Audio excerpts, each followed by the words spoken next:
During this period, the Ottomans renewed hostilities with Venice and started their wars against Poland. Moldavia became an Ottoman vassal, while the Venetians were forced to give up their holdings on the Peloponnese after losing a number of naval engagements.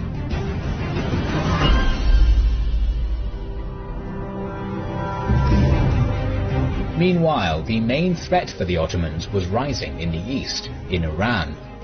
The Seljuk, Mongol and then the Timurid invasions changed the balance of power in the region, as more Turkic and Turkified tribes were settling here in their wake.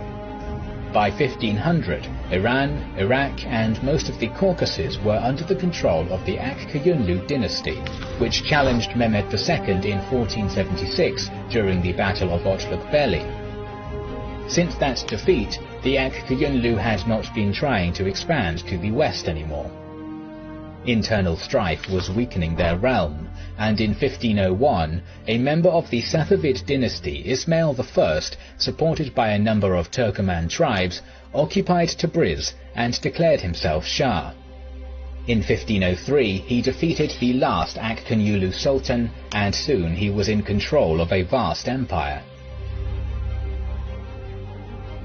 Ismail and his dynasty belonged to the Shia branch of Islam, and that put him on a collision course with the Sunnite Ottomans. The new Shah decided to test his Ottoman and Mamluk neighbors by attacking Dulkadir, which was under their protection, in 1507. Neither state responded, but the Ottoman prince Selim retaliated by raiding Safavid territory adjacent to the area he governed.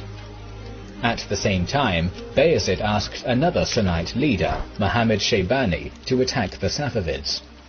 The latter obliged, and moved against their holdings in Central Asia in 1510.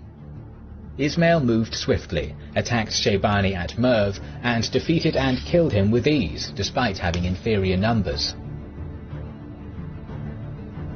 The Shah would reciprocate in kind, and his Shia supporters rebelled against Ottoman rule in Anatolia in 1511. Although this rebellion was defeated quickly, it was just the start, as many Turkoman tribes in eastern Anatolia were Shia. At the same time, the Ottoman Empire was facing another succession. The ailing Sultan declared his older son Ahmed as heir apparent in 1511. His younger son Selim rebelled, and despite initial setbacks, took Istanbul in the April of 1512 and dethroned his father. Soon Ahmed's army was defeated, and Selim I became the Ottoman Sultan, and also sent a letter to the Shaybanids to request another invasion of the Safavid realm. All that made war inevitable. Ismail was forced to send a portion of his troops east to face the Shaybanids. In 1514, Selim started his campaign against Ismail. The Ottomans had around 70,000 troops and more than 100 cannons, while Ismail could field 50,000, most of them cavalry. He had no artillery. Initially, the Safavid Shah used scorched earth tactics to weaken Selim's forces, but as the armies were moving within Iran and close to the Safavid capital of Tabriz, Ismail needed to make a stand, and in August he decided to do that at the valley of Jaldeiran. According to some sources, Ismail's advisors suggested attacking after dark to prevent the Ottomans from using their artillery, but the Shah considered himself a knight and declined. The sources for the battle are extremely conflicted, so we will just present one of the depictions. Selim sent his janissaries forward, keeping the rest of his troops back, sure that his elite troops would be able to use their gunpowder weapons to disperse the enemy cavalry.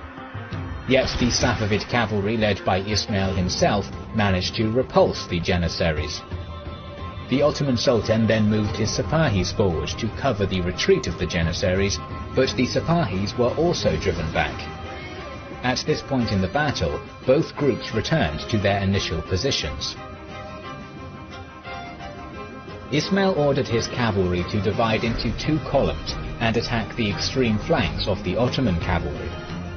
Safavid troops both on the left and the right flank were successful and inflicted heavy damage on the Ottoman cavalry. They were then commanded to converge on the Ottoman centre. Yet Selim, who observed the battle from a nearby hill, was expecting that. His cannons were now positioned at an angle targeting the impending cavalry attack. Thousands of Safavid horsemen died under artillery volleys, and their army was forced to retreat. The Ottoman cavalry counterattacked and dispersed the remaining enemy forces. Once again, we don't know the exact numbers, but both sides suffered heavy losses. In early September, Selim entered Tabriz, but his troops were on the verge of mutiny, and soon he was forced to retreat. The Ottomans took control of eastern Anatolia, parts of the Caucasus and Mesopotamia, yet the wars between these states were far from over.